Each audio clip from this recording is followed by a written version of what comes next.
How has awareness of the ethnocide and discrimination against First Nations people become more mainstream? And what still needs to be done to further improve general knowledge? Many people don't even know what happened in residential schools and how it still affects First Nations people today. Residential schools were first established in the 1880s, and according to a study published by UBC and led by Professor of Anthropology Aaron Hansen, the Europeans decided to follow the lead of the US with their quote unquote aggressive civilization, deciding to separate First Nations children from their families to remove the Indian from the child.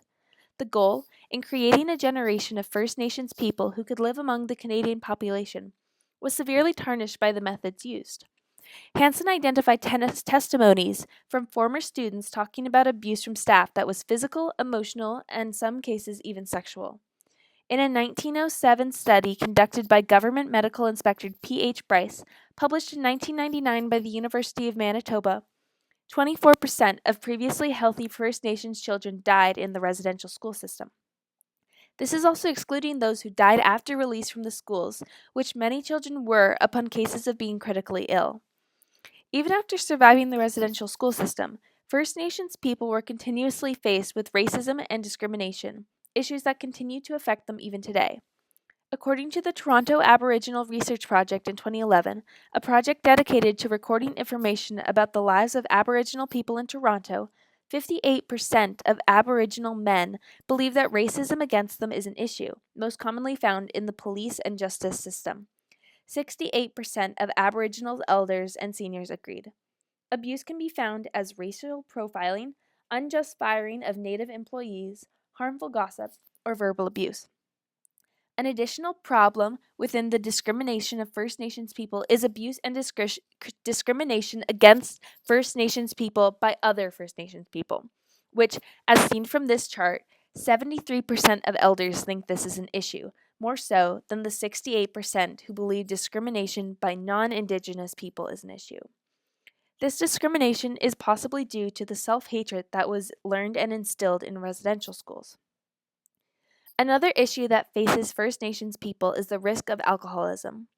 According to Salman Khan, the Public Education and Communications Assistant at the Canadian Mental Health Association, the largest and oldest voluntary health organization operating in Canada, around 75% of residents in First Nations and Inuit residents feel that alcohol is an issue in their community. One third feel that is a problem in their house or family, and a quarter say that they themselves have an issue.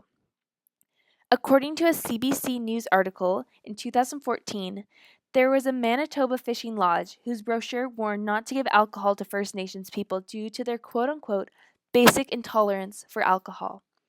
Not only do First Nations people need help with obvious cultural risks of alcoholism, they are also faced with stereotypes such as this brochure, which only limits their solutions for sobriety. As many people just believe that First Nations people are drunks, thus, it is less likely for them to get aid with their struggles. So, what can be done? Already, there is an organization known as the National Center for Truth and Reconciliation, which is dedicated to the retelling of stories from residential school survivors and educating about the traditions and cultures of First Nations people nationwide. This organization does incredible work, yet it affects knowledge on a small scale. In order to make a dent in ridding Canada of its instilled racism against First Nations and Aboriginal people, the education of First Nations culture and history must be introduced in mainstream education programs.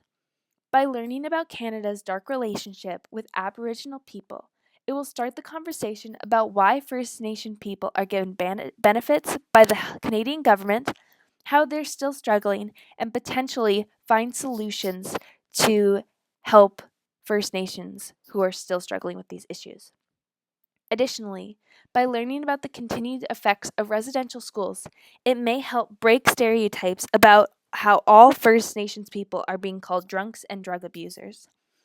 Of course, it must be acknowledged that there will be people who are against this introduction into curriculum.